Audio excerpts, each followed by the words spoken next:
gostaria de convidar os irmãos a se levantar e ler o Salmo 45 comigo.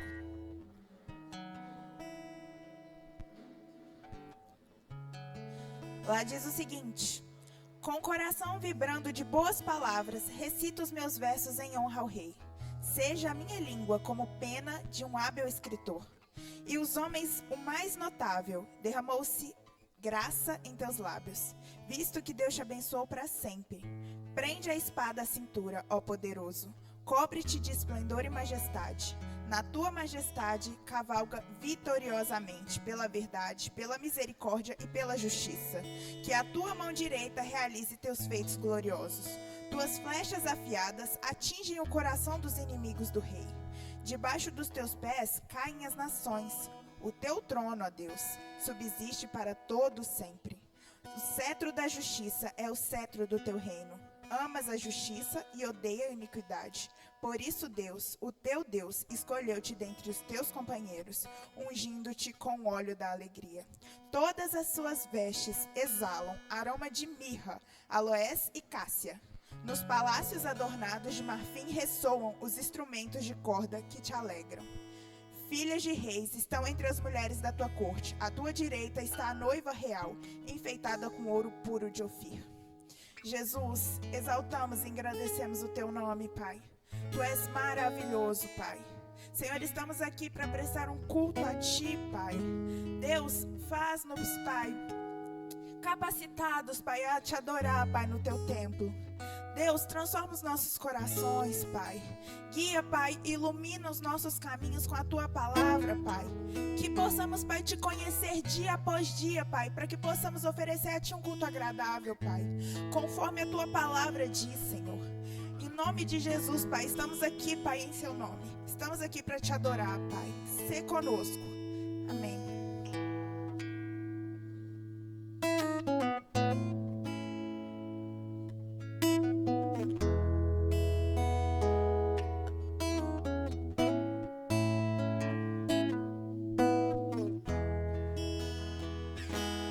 Todo ser que vive, louve o nome do Senhor. Toda criatura se derrame aos seus pés. Ao som da tua voz, o universo se desfaz. Não há outro nome comparado ao grande eu sou. E mesmo sendo pó, com tudo que há em mim, confessarei que os céus e terra passarão,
santo nome.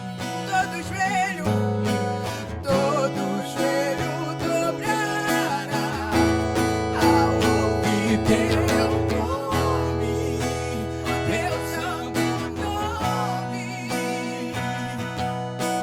Todo se confessará, louvado seja o teu nome, o teu santo nome. Aplauda o Senhor Jesus.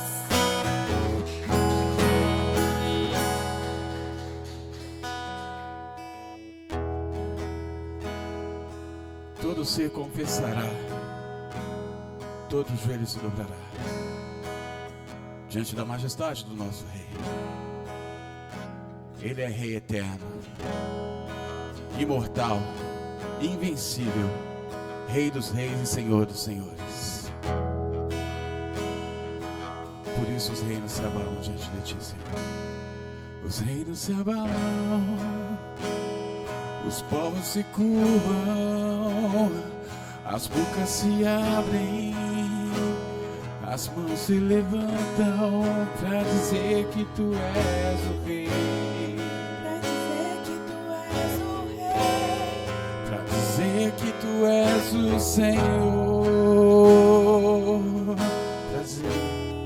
Para dizer que tu és o Rei. Pra dizer que tu és o Rei. Dizer que tu és o Senhor.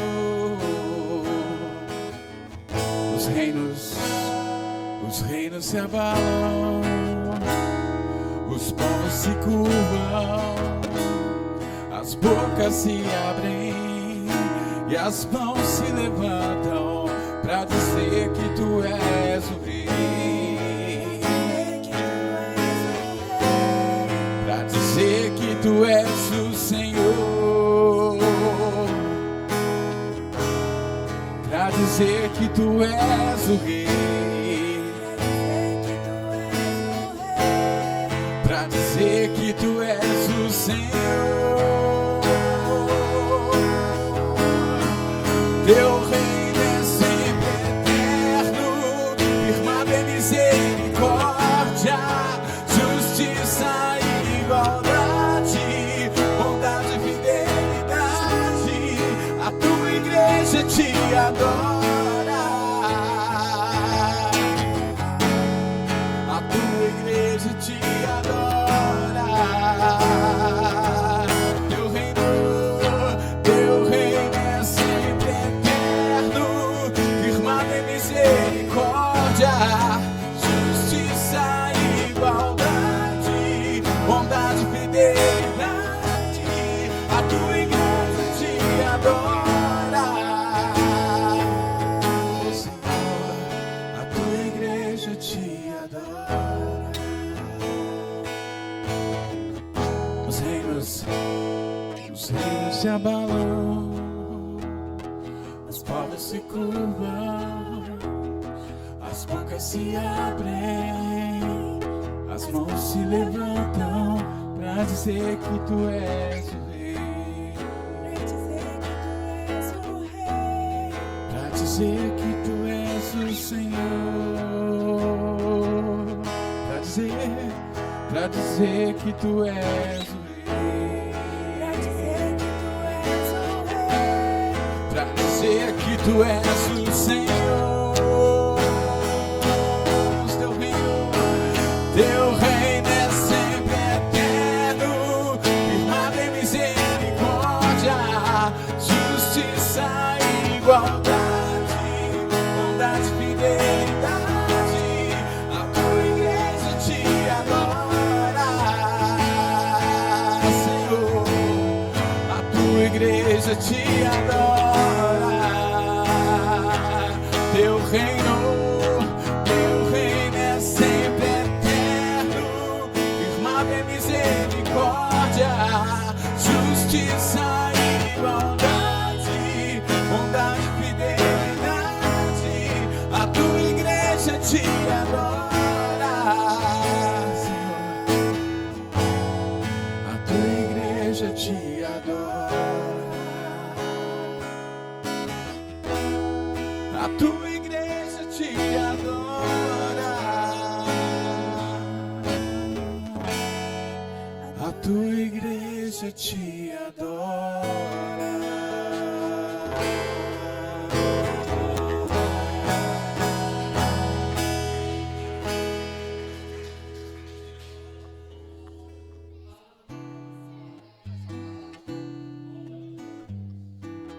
Te louvamos, Senhor, por tudo que Tu tem feito por nós, pela vida que nos deste, pela graça que nos traz a salvação. És a nossa estrela da manhã, Cordeiro Santo que nos trouxe a paz. Em Tuas mãos está todo vencer. Resposta a todo aquele que clama. A verdade é Tua palavra e não pode mentir. Por isso estamos aqui. És a nossa estrela. És a nossa estrela da manhã. Cordeiro Santo que nos trouxe a paz. Em Tuas mãos está todo vencer. Resposta a todo aquele que clama. A verdade é Tua palavra que não pode mentir. Por isso estamos aqui. Te louvamos, Senhor. Te louvamos, ó Senhor.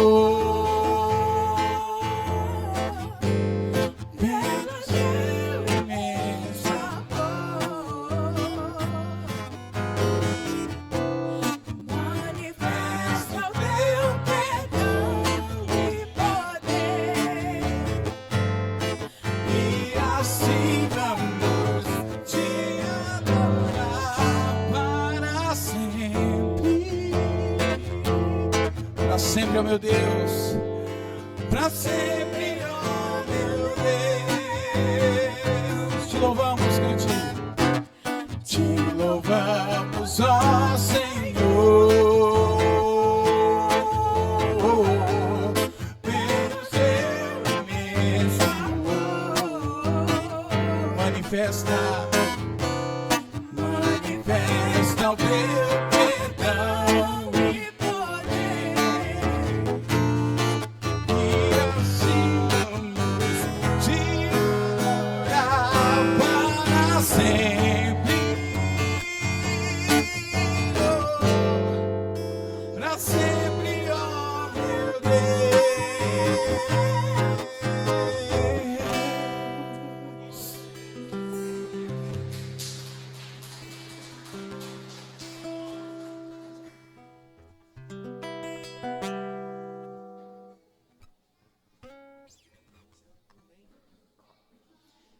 Meus irmãos, momento dos dízimos e das ofertas.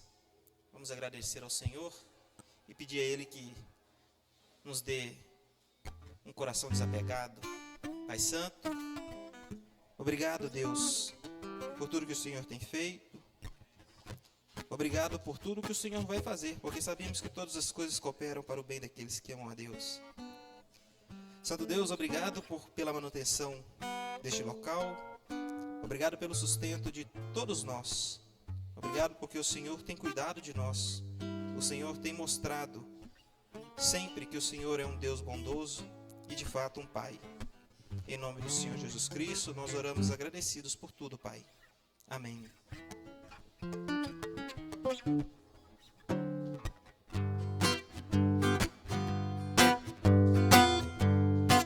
Vamos louvar ao Senhor com as nossas palmas também.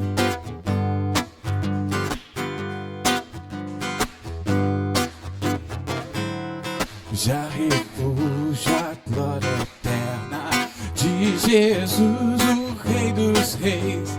Breve os reinos desse mundo seguirão as suas leis, os sinais da sua vida, mas se mostram cada vez vencendo, vem Jesus. Vamos cantar bem forte, glória, glória, glória, aleluia. Glória, glória, aleluia. Glória, glória, aleluia. Vencendo,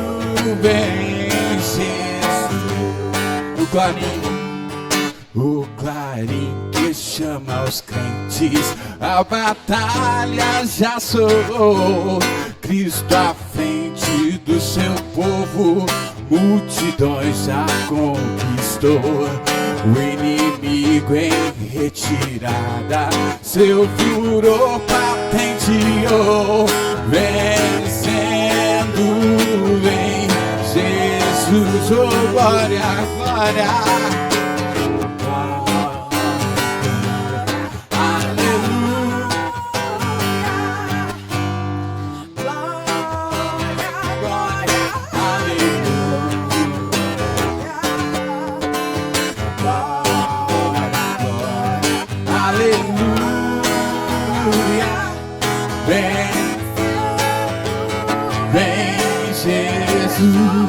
Eis que em glória, eis que em glória refulgente sobre as nuvens descerá.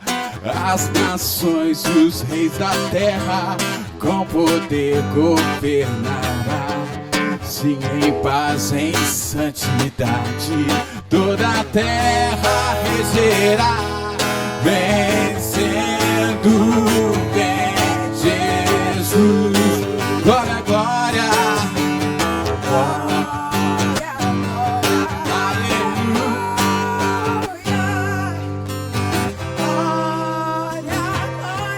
aleluia, aleluia, glória, glória, aleluia, vencendo, vem Jesus. E por fim entronizado, as nações hão de julgar. Todos grandes e pequenos com juiz vão encarar. E os remidos triunfantes em fulgor hão de cantar. Vencido tem Jesus, aleluia. Glória, glória, aleluia. Glória, glória, aleluia. Glória, glória, aleluia. Vencendo, vem Jesus. Vencendo, vem Jesus, tarará. Vencendo, vem Jesus.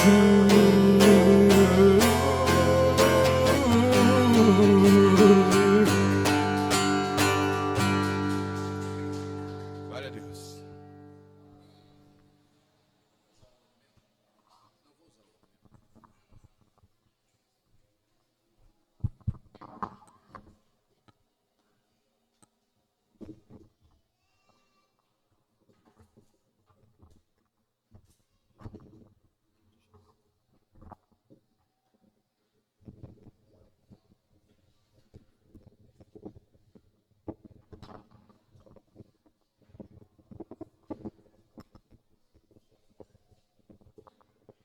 Bom dia, irmãos e irmãs. Graças e paz do Senhor, tudo bem?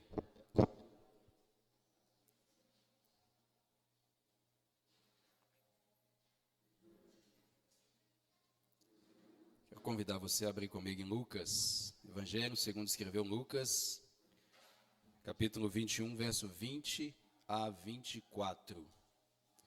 Lucas, capítulo 20, verso 20 e 24.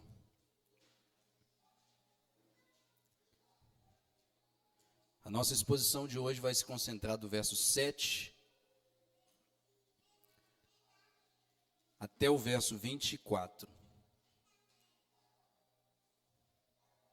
Mas nós vamos ler, a título de introdução, apenas os versos 20 a 24. Deixe-me aqui, antes da leitura, orar pelas crianças, como é de costume, né? Pai amado, nós te agradecemos e te engrandecemos pela vida dessas crianças. Que o Senhor conceda a elas graça para compreender a palavra do Senhor através da ministração das professoras, das irmãs que têm se dedicado de todo o coração a este trabalho. O Senhor as retribua segundo a sua riqueza e a sua misericórdia. Que o Senhor use as irmãs com poder e graça. E que através desse ministério, Senhor, possa ser levantados homens e mulheres que temem e tremem diante da sua palavra. Filhos que obedecem e honram aos seus pais. Crianças que sejam adolescentes, jovens e adultos, compromissados com a palavra do Senhor e revestidos de poder para proclamar a sua palavra a outros e a outras gerações. Eu te peço isso no nome de Jesus Cristo, nosso Senhor e Mestre. Amém. Deus vos abençoe. Lucas 21, 20 a 24. Quando, porém, vides Jerusalém sitiada de exércitos, sabei que está próxima a sua devastação. Então os que estiverem na Judéia fujam para os montes, os que se encontrarem dentro da cidade, retirem-se, e os que estiverem nos campos, não entrem nela. Porque esses dias são de vingança, para se cumprir tudo o que está escrito. Ai das que estiverem grávidas e das que amamentarem naqueles dias, porque haverá grande aflição na terra e ira contra este povo. Cairão a fio de espada e serão levados cativos para todas as nações, e até que os tempos dos gentios se completem, Jerusalém será pisada por eles. Pai, esta é a tua palavra. Palavra inerrante, inspirada, suficiente, infalível. Palavra, Senhor, pela qual a igreja permanece ou cai. Que nesta manhã o Senhor seja glorificado através da exposição da sua palavra. Que a iluminação do Espírito seja a única fonte em qual eu posso confiar a Deus, para expor a sua palavra com poder e graça, para a edificação, consolo, exortação e disciplina da sua igreja. Em nome de Jesus. Amém. Podem se assentar, irmãos, mantém sua Bíblia aberta, para que você me acompanhe na exposição. Na verdade, Lucas 21, de 7 a 28, a 38, melhor dizendo, nós estamos diante do último sermão público do Mestre. Essas são as últimas palavras que Jesus vai proferir à multidão e aos seus ouvintes. A partir do verso 38, nós encontraremos o desfecho de traição, crucificação e morte de Jesus Cristo. E as palavras que ele vai dizer depois do verso 38 vão fazer referência aos seus discípulos. Então nós estamos diante do último sermão público de Jesus. E esse é um dos sermões mais difíceis que Jesus proclamou. Difíceis pelos seguintes motivos. Primeiro, pelo conteúdo. O conteúdo é espantoso. Embora nós tenhamos cantado aqui glória, glória, aleluia, vencendo vem Jesus, eu penso que esse hino, né, ao mesmo tempo que ele é um hino de exaltação, ele deveria ser um hino de espanto. Então esse sermão de Jesus é um sermão dificílimo, e eu já quero pedir aqui a atenção dos irmãos para que tenham paciência. Nós estamos diante de um texto difícil de interpretar. Como eu disse, pelo conteúdo espantoso, mas pela dificuldade de compreensão. E a dificuldade de compreensão desse texto, ela se destaca por duas coisas. Primeiro, é que existem muitas interpretações distintas de Lucas 21, de 7 a 38. Daí a gente já percebe as dificuldades que esse texto nos põe. Essas dificuldades nos chegam devido a falas difíceis que Jesus traz aqui nesse texto. Difíceis não no sentido de serem palavras duras, mas difíceis de compreender mesmo, de interpretar mesmo. Por exemplo, Jesus utiliza aqui uma expressão que, lá no verso 24, que é os tempos dos gentios. Ele não explica o que ele está dizendo com isso. Segundo, temos uma outra expressão aqui dificílima. No verso 32, quando Jesus disse, não passará esta geração sem que tudo isso aconteça. Qual geração que Jesus está dizendo? É a geração dos discípulos? É essa geração de lá até a sua segunda vinda? É uma geração específica? Que tempo é esse? Que geração é essa? Na verdade, existe até mesmo uma polêmica em cima dessa expressão aqui, esta geração, porque ela é utilizada por muitos céticos para negar que Jesus era de fato Deus ou um verdadeiro profeta. Os céticos argumentam que o fato de Jesus ter dito que não passaria essa geração sem que tudo acontecesse, e aquela geração passou sem que ele tenha voltado, logo Jesus é um mentiroso. Portanto, as palavras que ele disse ali, que ele ensinou, não devem receber credibilidade. Eles argumentam que o fato de muitas coisas ditas por Jesus nessa passagem não terem sido cumpridas durante aquela geração, isso é uma evidência clara de que Jesus era um falso mestre, um falso Messias, um falso Deus, um falso homem. Mas, meus irmãos, será que nosso Senhor estava errado ao proferir essas palavras? Será que aquele que afirmou ser a mais pura verdade não passava de um mentiroso? Ou será que os céticos, se passando por sábios, tornaram-se loucos e não conseguiram discernir a grandeza da sabedoria do Filho de Deus? Essas são perguntas que nós precisamos responder. Como diz Paulo, né? Os homens se tornaram nulos em seus próprios raciocínios, lá em Romanos 1, 21 a 22, obscurecendo-lhes o coração, insensatos, inculcando-se por sábios, tornaram-se loucos. Os céticos, inculcando-se por sábios, se tornaram loucos. Eu creio que a melhor opção para entendermos o que Jesus está dizendo aqui e contrapor a ideia dos céticos é como Paulo também diz em Romanos 3, 4, seja Deus verdadeiro e mentiroso todo homem. A dificuldade de compreender a Escritura não está naquele que a revelou, mas está naquele que a interpreta. De fato, eu creio que esta é a melhor resposta, pois os céticos não podem compreender as coisas de Deus. Como Paulo diz em 1 Coríntios 2,14, o homem natural não aceita as coisas do Espírito de Deus, porque eles são loucura. E não podem entendê-las, porque elas se discernem espiritualmente. Os céticos não têm um espírito. Os incrédulos não têm um espírito. Os intelectuais não têm um espírito. E o homem natural, como Paulo utiliza aqui a expressão physikos, não aceita as coisas do Espírito de Deus. Por quê? Porque elas são loucuras. Como assim um homem, filho de um carpinteiro, nascido na Palestina antiga, era o filho de Deus, o homem, aquele que criou todas as coisas? Como assim? Não.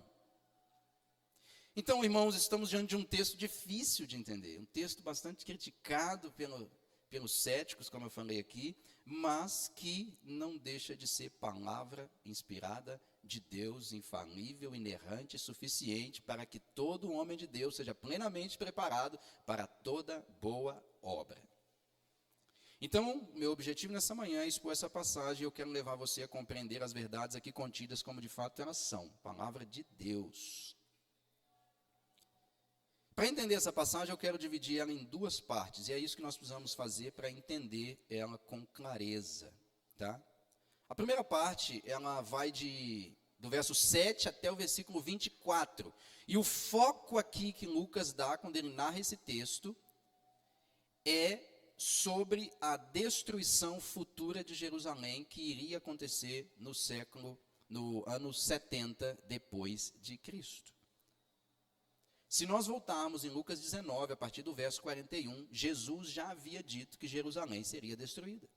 Quando ele entra na cidade, ele vê que a cidade o rejeitaria. E quando ele chega ali, no Monte das Oliveiras, e ele vê lá do alto, e ele entende que Israel como nação estava o esperando para matá-lo, e ele chora sobre a cidade.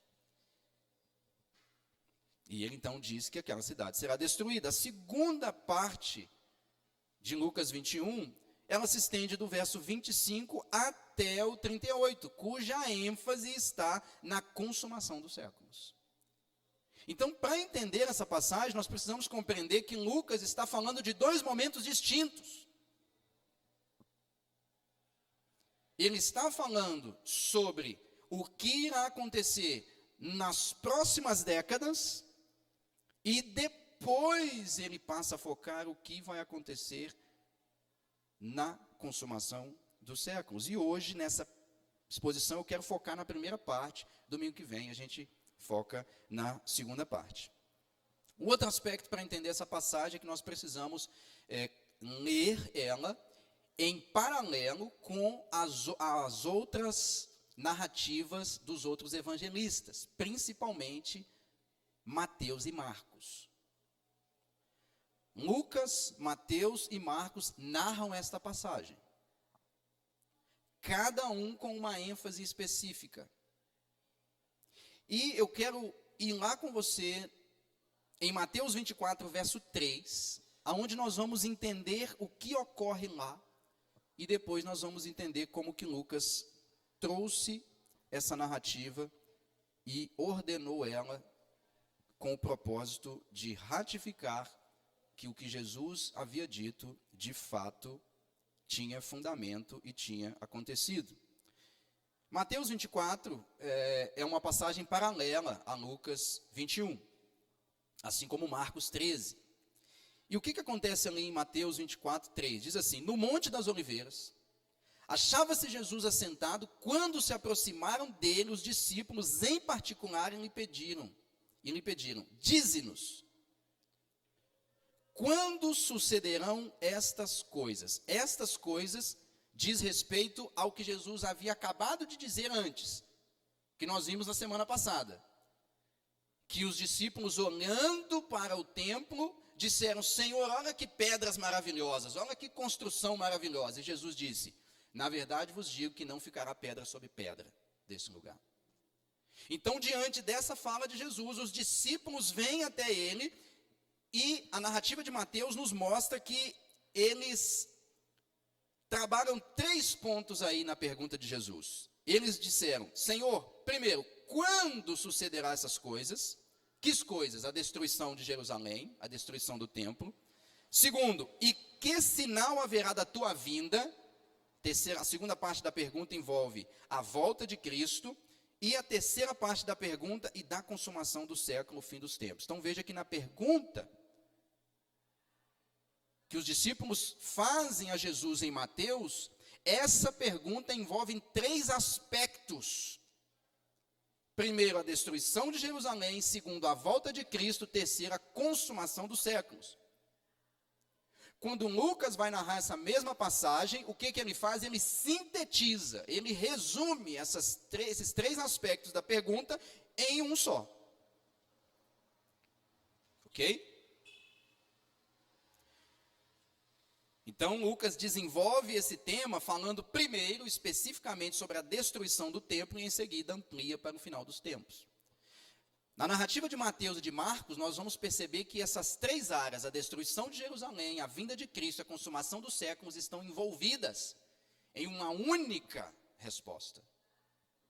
Quando nós vamos em Lucas, ele organiza a resposta e organiza as falas de Jesus de maneira a mostrar para os discípulos que haveria uma distinção entre o que aconteceria no ano 70 depois de Cristo e a consumação dos tempos. Então nós vamos à primeira parte, cuja ênfase, como eu disse aqui, é a destruição futura do templo de Jerusalém. Eu fiz aqui algumas divisões na passagem, tá? Em todos os versículos, para que a gente consiga compreender isso aqui de maneira lógica. O primeiro ponto aí que eu quero que você olhe comigo é o verso 7, que está aí a resposta de Jesus, a pergunta dos discípulos, melhor dizendo. Perguntaram-lhe: mestre, quando sucederá isto? Isto o quê? A destruição do templo, que ele acabou de dizer no verso 6. Quando sucederá isso e que sinal haverá de quando estas coisas estiverem para se cumprir? Essa expressão, isto e estas coisas, é fundamental para entender o que Jesus vai dizer agora para os discípulos. Como eu disse, isto e estas coisas não se referem à consumação dos séculos, mas se referem à destruição do templo que Jesus acabou de dizer no verso 6. Então a pergunta dos discípulos, basicamente, ela gira em torno de duas coisas: quando e o quê? Quando acontecerá e quais seriam os sinais que apontariam para essas coisas. E aí, os sinais que precedem a destruição do templo e a destruição de Jerusalém passam a ser narrados a partir do verso 8. Ok? O que os discípulos deveriam esperar? Há 3 sessões de sinais oferecidas por Jesus aqui. Veja que os discípulos perguntaram quando e quais seriam os sinais. Jesus vai responder quais são os sinais e no final ele responde quando. Ok? Então, há 3 sessões de sinais oferecidas por Jesus. A primeira sessão, eu quero que você leia comigo o verso 12. A primeira sessão, Jesus fala aí de alguns sinais que apontariam para essa realidade da destruição do templo e da destruição de Jerusalém. Verso 12: antes, porém, de todas essas coisas, lançarão mão de vós. Primeiro sinal, impedimento do avanço da igreja. Segundo, e vos perseguirão. Segundo sinal, perseguições. Como que essa perseguição se daria? Ele diz aí: entregando-vos às sinagogas e aos cárceres, levando-vos à presença de reis e governadores por causa do meu nome. Veja que os sinais que Jesus mostra aí são impedimentos, perseguições, entregas, prisões e julgamentos. Isso era o que os discípulos dele deveriam esperar para os próximos anos. Que notícia, hein? Senhor, fala para a gente os sinais. Vou contar agora. Prosperidade, carro zero, felicidade aqui agora, saúde. Não. Vocês querem sinais? Impedimentos, perseguições, entregas, prisões e julgamentos. Tudo isso por quê? Por causa do meu nome. Essa é a primeira sessão. A segunda sessão está no verso 16. A segunda sessão de sinais está no verso 16. E ele vai resumir aí 3 sinais de uma maneira bem simples: traição, ódio e morte. Verso 16: e sereis entregues. A NVI, a nova versão internacional da Bíblia, traduz esse texto com a seguinte expressão: vocês serão traídos, até por vossos pais, irmãos, parentes e amigos, e matarão alguns dentre vós. Então veja que o que espera os discípulos nos próximos anos, até que a destruição de Jerusalém ocorra, é impedimento, perseguição, entrega, prisão, julgamento, traição, ódio e morte.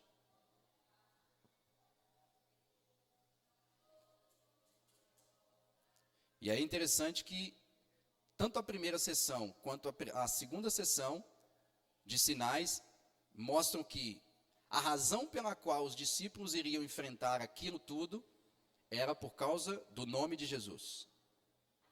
Ambas as sessões apontam que o motivo pelo qual os discípulos padecem é por causa do testemunho e da participação no ensinamento de Cristo. Isso nos mostra que nós não devemos esperar nada diferente deles. Esse é o primeiro ponto. Agora, será que tudo isso que os discípulos iriam enfrentar era algo sem propósito? Será que Deus, o Deus bíblico, é um Deus que ama punir os seus discípulos, punir os seus filhos, açoitá-los? Não. Existem propósitos que Jesus disse aqui, que os discípulos iriam enfrentar essas coisas. A primeira sessão que diz que os discípulos enfrentariam impedimentos, perseguições, entregas, prisões e julgamentos, tem um propósito. Qual o propósito é? Está no verso 13. Para que deem testemunho. Está no verso 13, diz aí. E isto vos acontecerá para que deis testemunho. A NVI traduz da seguinte maneira: será para vocês uma oportunidade de dar testemunho. Às vezes a gente fica pensando assim: meu Deus, me dá uma oportunidade de dar testemunho. Está aí. As melhores oportunidades de dar testemunho é quando há perseguição, traição, morte, ódio, julgamentos e impedimentos.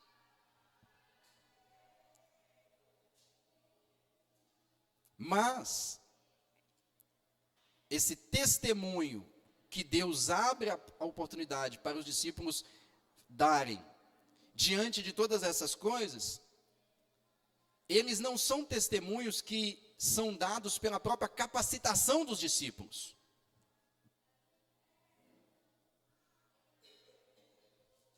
Porque o texto nos diz no verso 14 e 15 que eles não deveriam se preocupar com as palavras em defesa deles mesmos. Por quê que eles não deveriam preocupar?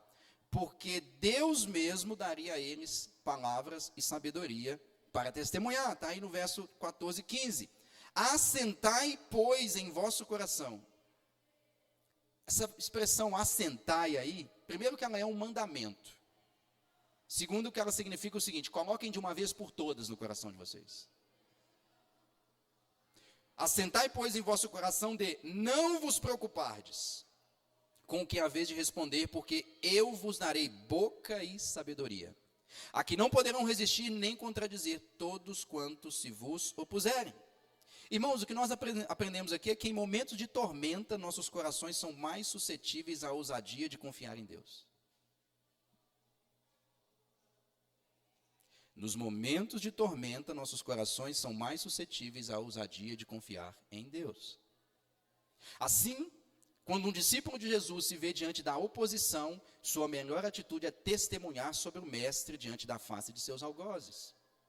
Testemunho esse que será usado ou para despertar a fé ou para a confirmação da destruição daqueles que oprimem.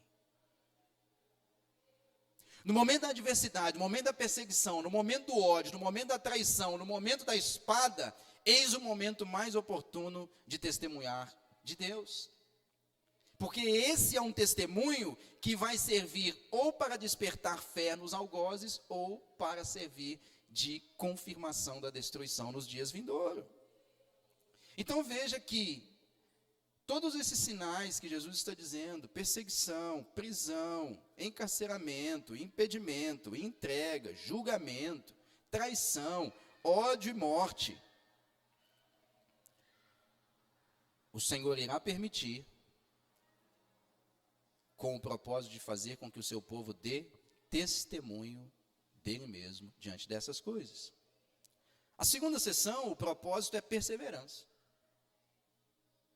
Perseverança.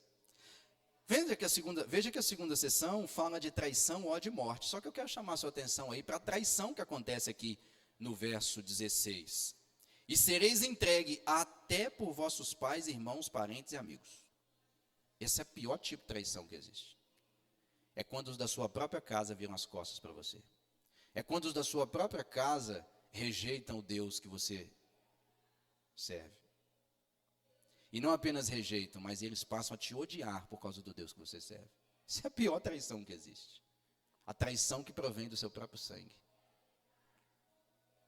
Mas Jesus está dizendo que é isso que vai acontecer.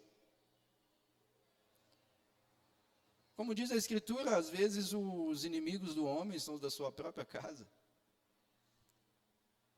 E Jesus mesmo disse que ele faria divisão entre filho e pai, pai e mãe e outros. Mas essa segunda sessão, ela tem um objetivo específico. Essa traição, esse ódio, essa morte, ela tem um objetivo específico. E qual objetivo é esse? É produzir perseverança na igreja. Perseverança na igreja. O verso 18, 19 mostra esse objetivo quando diz assim: contudo, não se perderá um só fio de cabelo da vossa cabeça, é na vossa perseverança que ganhareis a vossa alma. Pastor, mas você não é calvinista, que uma vez salvo, sempre salvo? Você não foi eleito? Então Deus te escolheu, então é impossível que os escolhidos se percam. Mas e a perseverança dos santos? É na vossa perseverança que ganhareis a vossa alma. A mesma Bíblia que diz que Deus me escolheu, ela também diz o seguinte: aquele que perseverar até o fim será salvo. Então, perseverança é responsabilidade minha, junto com a capacitação do Espírito Santo. Ou seja, Deus é quem me faz perseverar, mas eu também preciso trabalhar nessa perseverança. Então, todos esses sinais, essa traição, esse ódio, essa morte, elas são um ambiente, elas proporcionam um ambiente propício para produzir perseverança. Em sua carta a Tiago, no capítulo 1, verso 2 até o 5, olha o que ele diz: meus irmãos, tende por motivo de toda alegria o passardes por várias provações, sabendo que a aprovação da vossa fé, uma vez confirmada. Meus irmãos, tende por motivo de alegria o passardes por várias provações, sendo que a aprovação da vossa fé, uma vez confirmada, produz perseverança. É diante da traição, do ódio e da morte que o crente pode mostrar perseverança. E por que a perseverança é muito importante para o crente? E era importante para os discípulos e é importante para nós hoje. Verso 4, Tiago diz isso. Ora, a perseverança deve ter ação completa, para que sejais perfeitos e íntegros, em nada deficiente. A perseverança, olha, a provação produz perseverança. E o papel da perseverança é confirmar e aperfeiçoar aquilo que nos falta. Por isso que tendes por motivo de grande alegria o passardes por várias provações. Porque provação faz com que você persevere. E a perseverança confirma, reforça e ratifica a sua confissão. Ah, pastor, mas é difícil demais. Jesus está falando que os discípulos seriam traídos, odiados e mortos, e eles têm que alegrar nisso. Aí Tiago vai lá no verso 5, ele diz assim: se porém algum de vós necessita de sabedoria, peça a Deus, que a todos dá liberalmente, nada lhes impropera, e ser-lhe-á concedida. Verso 5 é tirado do contexto por muitos pregadores. Pastor, eu estou precisando de sabedoria para resolver umas coisas. Meu irmão, lê Tiago capítulo 1, versículo 5, se porém algum de vós necessita de sabedoria, peça a Deus, que a todos dá liberalmente. Só que Tiago capítulo 1, verso 5, não está falando de uma sabedoria de qualquer tipo. O contexto nos mostra que, se alguém necessita de sabedoria, qual tipo de sabedoria? Sabedoria para enfrentar a provação e perseverar em meio dela. É esse tipo de sabedoria que ele está dizendo. Se alguém está diante da provação e precisa perseverar e acha que isso é loucura, peça a Deus sabedoria para que você tenha discernimento e entenda que é na provação que você tem a maior oportunidade de perseverar e, perseverando, confirmar a sua profissão de fé. Esse é o ponto. Thomas Brooks, um puritano, diz assim: um homem que vê sua propriedade em Deus, sabe que a morte será o funeral de todos os seus pecados, tristezas, aflições, tentações, deserções, oposições, aborrecimentos, opressões e perseguições. O que o Thomas está dizendo aqui? É que um homem que se vê pertencendo a Deus, diante da espada, diante da traição, do ódio, da morte, da perseguição, da prisão, da cadeia, do julgamento, ele entende que ele está diante da morte. E ele tem a capacidade de dar glória a Deus diante da morte. Sabe por quê? Porque ele entende que a morte é o funeral de todos os seus pecados, tristeza, aflição, tentação, deserção, oposição, aborrecimento, opressão e perseguição. E ele continua: e ele sabe que a morte será a ressurreição de suas esperanças, alegrias, deleites, confortos e contentamentos, e o que o levará a um desfrute de Deus mais claro, pleno, perfeito e constante. Jesus diz aí, como eu disse, no verso 19, é na perseverança que ganhareis a vossa alma.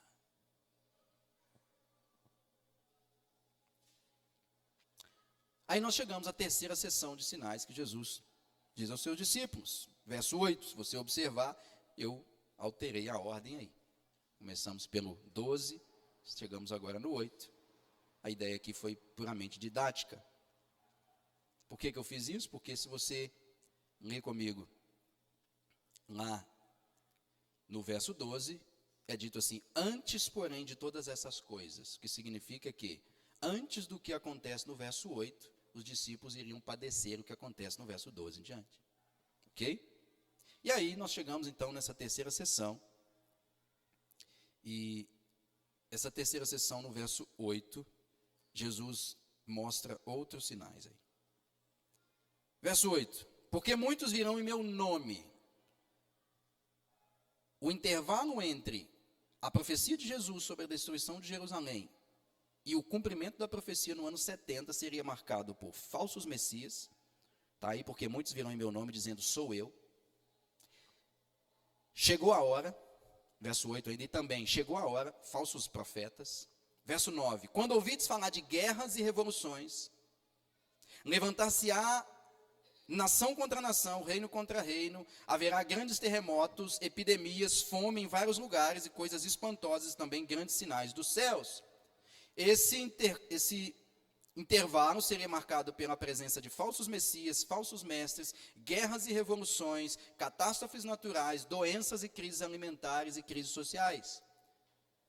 Porém, Jesus diz no verso 9, que apesar de todas essas coisas espantosas, ele diz, pois não temais, pois é necessário que primeiro aconteçam essas coisas, mas o fim não será logo. Veja que ele usa uma expressão pequenininha aí, no texto grego é pequenininha, no português é muito grande.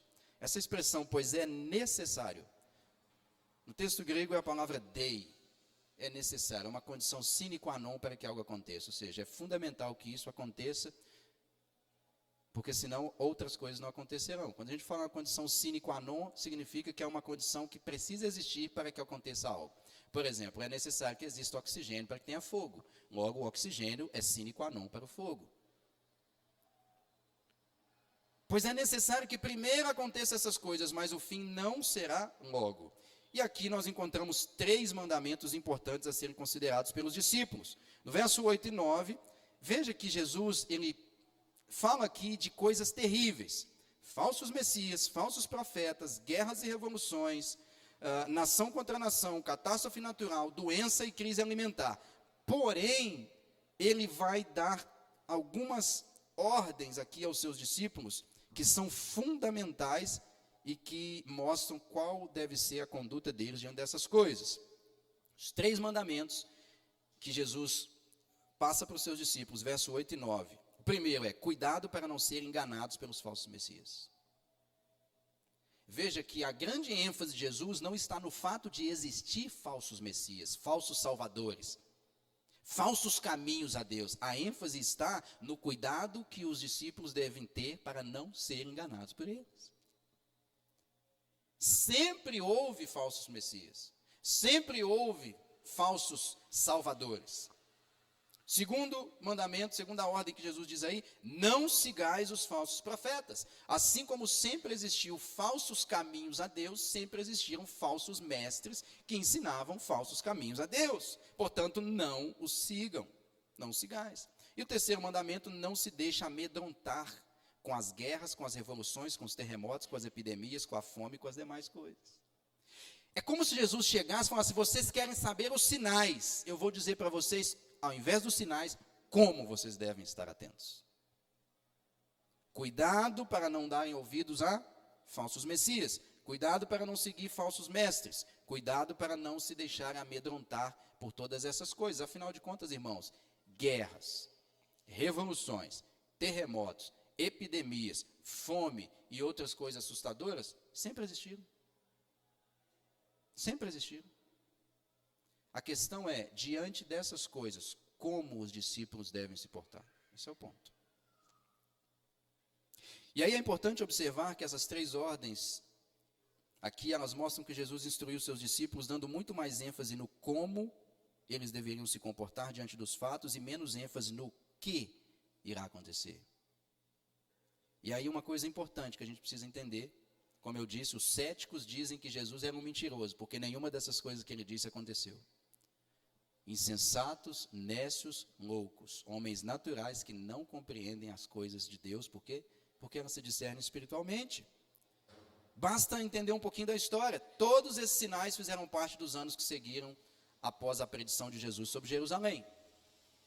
Falsos messias e líderes messiânicos, é só ler a história judaica e a história secular. Nós veremos que depois da morte de Jesus, surgiram vários falsos messias e líderes se dizendo messiânicos. Perseguições, prisões e morte de cristãos. Aconteceu isso. Por exemplo, no reinado de Nero, por volta do ano 64, centenas e milhares de cristãos foram mortos. Perseguidos pelo império. Rebeliões judaicas estouraram na Judéia, por volta do ano 66. Mas a evidência mais clara de que as palavras de Jesus eram verídicas é o fato histórico e inegável da destruição de Jerusalém no ano 70. E aí, eis a destruição predita por Jesus em Mateus, em Lucas 20, até o 24, 21, 20 a 24.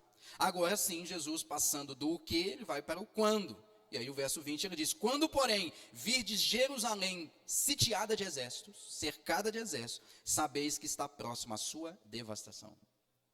Quando vocês verem Jerusalém cercada de exércitos, sabei que o que eu disse está para se cumprir. O templo será destruído. Verso 21. Então os que estiverem na Judéia fujam para os montes. Veja como que esse dia será terrível. Os que estiverem na Judéia fujam para os montes. Os que se encontrarem dentro da cidade, não saiam. Ou melhor dizendo, saiam. Os que estiverem nos campos, não voltem para entrar na cidade. Quem está dentro da cidade deve fugir da cidade. Quem está fora da cidade não volta para dentro da cidade. Verso 23. Ai das que estiverem grávidas e das que amamentarem naqueles dias, porque haverá grande aflição na terra e ira contra este povo. Qual povo? A nação de Israel. 24, cairão a fio de espada e serão levados cativos para todas as nações. E até que os tempos dos gentios se completem, Jerusalém será pisada por eles. A história mostra que isso aqui aconteceu. Olha, por exemplo, o que nos diz os historiadores. As revoltas judaicas contra o Império Romano por volta dos anos 60 e 66 fizeram com que os imperadores intervissem enviando exércitos para a região. Em abril do ano 70, Jerusalém foi cercada, o templo e toda a cidade foram queimadas e destruídas. Um historiador chamado Flávio Joséfo, que viveu nesses dias do ano 70, ele estava presente no ano 70 em Jerusalém, e ele no seu livro, histórias da religião judaica, ele diz que em 70 Jerusalém foi cercada, a cidade foi incendiada, o templo foi queimado, tudo foi destruído. E ele disse que a destruição de Jerusalém culminou em 97 mil prisioneiros. Foram mais de 1 milhão de mortos, velhos, crianças, mulheres, homens e etc. Os que foram presos ou foram vendidos como escravos ou lançados às feras, os demais foram exibidos em desfiles de triunfo, depois que os imperadores romanos destruíram a cidade. E aí o historiador chamado Craig Keener disse que depois do ano 70, todos os habitantes de Jerusalém ou morreram na guerra, seja de fome, de doença, ou porque foram queimados quando a cidade foi incendiada, seja em lutas entre facções judaicas ou contra os romanos, ou foram escravizados. Jerusalém ficou arruinada. Depois da segunda destruição, em 135, a cidade foi reedificada como cidade pagã, com um templo pagão no lugar que havia sido ocupado pelo templo de Deus. É o que nós vemos lá hoje na televisão. Quando passa ali a imagem do local onde tem o templo, onde o que sobrou daquele templo foi o muro das lamentações. De tal maneira que o que se pode dizer é que, por terem rejeitado Jesus Cristo como Messias, tudo o que sobrou daquela construção magnífica que os discípulos haviam observado e dito: Senhor, vejam que pedras, que paredes, que construções. Tudo que sobrou foi um lamento. Porque aonde o Messias não está, também não há riso. E por que essas coisas ocorreram?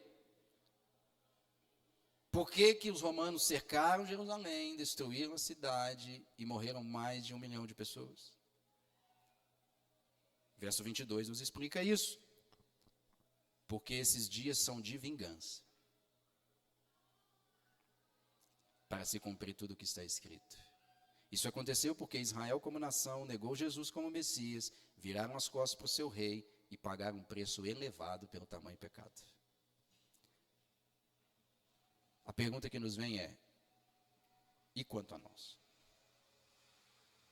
Semana passada eu disse aqui dos riscos que uma pessoa corre em negar a Jesus Cristo veementemente, mesmo depois de ter clareza de quem Ele é, do que Ele fez e da sua mensagem.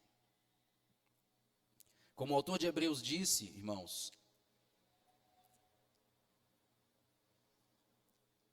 pelo testemunho de 2 ou 3 testemunhas, morre apedrejado aquele que violou a lei de Moisés. E ele diz assim: quanto mais maior castigo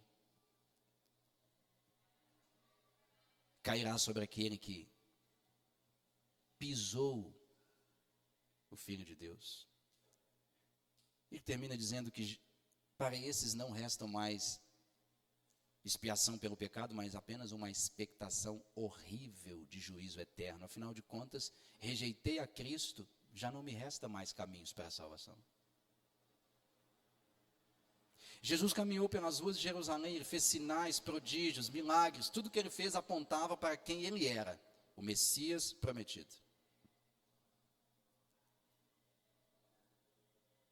Os líderes de Israel, tendo clareza de quem Jesus era, decidiram se posicionar do lado oposto e rejeitaram ele.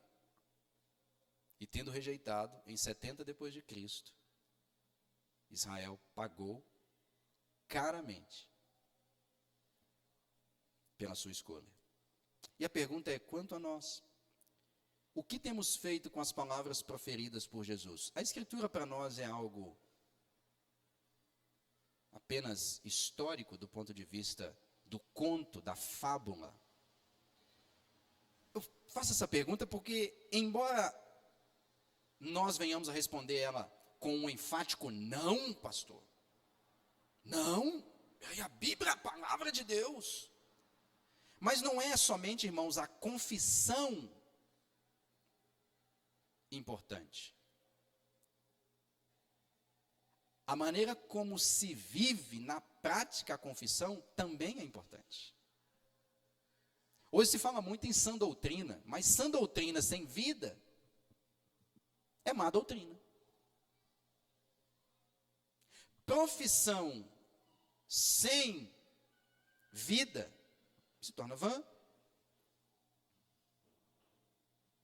O que temos feito com as palavras proferidas por Jesus, não apenas as profecias, mas tudo o que foi dito por Jesus? Às vezes eu tenho a percepção que nós somos cristãos ateus. Pastor, mas isso não é uma contradição em termo cristão ateu? Aparentemente é, mas se a gente for aprofundar, é uma realidade. O que é o cristão ateu? O cristão ateu é aquele que professa crer em Deus, mas vive como se ele não existisse. Esse é o cristão ateu.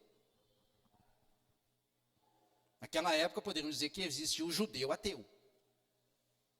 Professava que ele cria em Deus, mas negava o Messias enviado por Deus. O que temos feito com as palavras proferidas por Jesus? Segundo, as palavras de Jesus são e devem sempre ser consideradas verdadeiras, portanto, ouvidas pela igreja.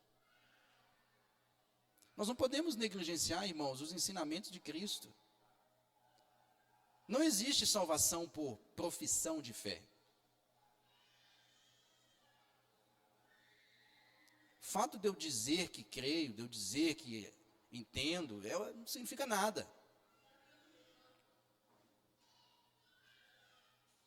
Quais as atitudes esperadas pela igreja enquanto aguarda a vinda do Senhor? Porque se as palavras de Jesus sobre a destruição do templo de Jerusalém foram cumpridas no ano 70 depois de Cristo, o que ele vai dizer, que nós vamos ver na semana que vem, que ele vai voltar, também vai se cumprir. Agora, a pergunta é, como que nós vamos aguardar essa vinda? Primeiro, permanecendo na santa confissão de Jesus como o único Salvador. Veja o que ele disse lá para os discípulos: muitos virão dizendo, eu sou, falsos messias. Enquanto a igreja espera a vinda de Cristo, ela permanece na santa confissão dele como o único Salvador. Enquanto o mundo oferece variedade de caminhos, a igreja permanece afirmando que Jesus é o único caminho. Não há outro. Não há outro.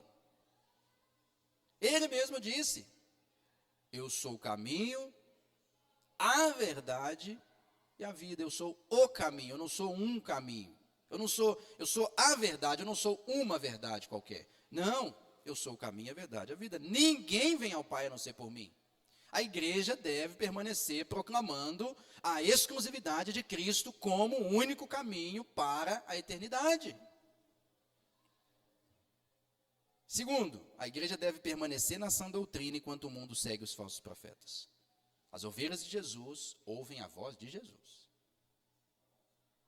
Jesus alertou os discípulos, cuidado, para que nesse intervalo de tempo vocês não deem ouvidos a falsos mestres. A igreja não deve se amedrontar diante das possíveis perseguições, prisões, traições, guerras, epidemias, fome e mesmo diante da morte. Por quê? Porque essas coisas devem ocorrer e a igreja permanece confiante em Jesus nessas coisas, apesar dessas coisas. A igreja permanece crendo em Jesus Cristo, apesar dessas coisas. Outro ponto, a igreja dá testemunho diante dos incrédulos pelo poder do Espírito na proclamação do Evangelho, mesmo diante de uma geração que insiste em rejeitar a oferta de salvação em Jesus.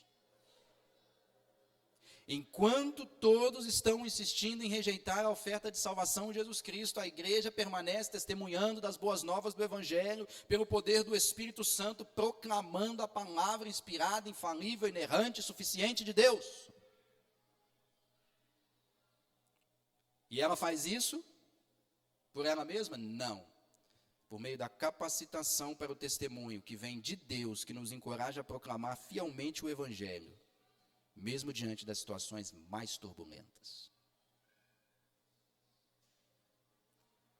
Hoje, o sujeito queima um arroz e eu já não vou testemunhar mais. E por fim, a igreja persevera, enquanto espera o retorno de Jesus Cristo, ciente de que até lá, ela está guardada e protegida, apesar das dificuldades. Quem pode nos separar do amor de Deus? Principado, potestade, altura, profundidade? Pois eu estou bem certo que nem a morte, nem a vida, nem anjos, nem principados. Não é isso que Paulo diz em sua carta? O título desse sermão, irmãos, eu encerro, é A Vingança do Senhor sobre Jerusalém. Mas semana que vem nós vamos ver que há também um outro dia da vingança. O dia em que essa vingança vai ser expandida, não para israelitas, não para moradores de Jerusalém que viraram as costas para o Senhor, mas essa vingança será exercida sobre todos aqueles que, recebendo a oferta de perdão, escolheram morrer em seus próprios delitos e pecados. Ah, irmãos,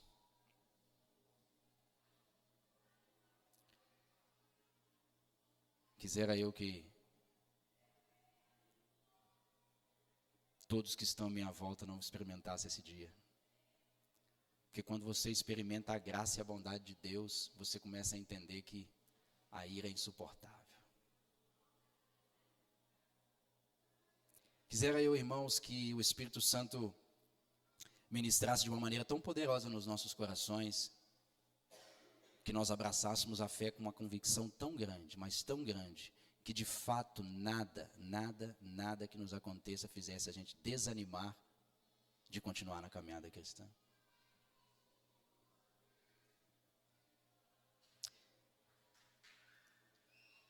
A vingança do Senhor sobre Jerusalém. 70 depois de Cristo. A vingança do Senhor sobre os que o rejeitaram a qualquer momento. A qualquer momento. Vamos orar ao Senhor. Pai amado, nós, com muito temor e tremor, rogamos a Ti. Rogamos a Ti, ó Deus, por fé, por convicção, por clareza, por coragem, por ousadia. Tudo isso, Senhor, para testemunharmos de Ti. Porque se cremos, ó Deus, que haverá um dia da visitação do Senhor, nós devemos, ó Deus, proclamar a Sua palavra ao máximo de pessoas possível, alertando-as, ó Deus, sobre o terrível dia do Senhor, chamando-as, ó Deus, ao arrependimento hoje e agora. Como diz a Sua palavra, Senhor, se hoje ouvides a voz de Deus, não endureçais o vosso coração. O dia da salvação é sempre hoje, o momento é sempre agora, o lugar é sempre aqui, quando ouvimos a Sua palavra. Senhor, desperta-nos. Desperta-nos, Senhor. Desperta-nos. Há tantas coisas, ó Deus, nas quais precisamos estar despertos. A qualquer momento o Senhor pode retornar. E nós não queremos ser pegos de surpresa como os de Jerusalém. Quando Roma cercou a cidade, destruiu o templo, incendiou a cidade, e muitos pereceram porque não deram ouvidos ao chamamento do Senhor ao arrependimento. Senhor, nos livre da dureza do coração. Nos livre, Senhor, de sermos meros ouvintes. Nos livre, Senhor. Que o Senhor tenha misericórdia de nós. No nome santo de Jesus. Tem misericórdia de nós. No nome santo de Jesus. Amém.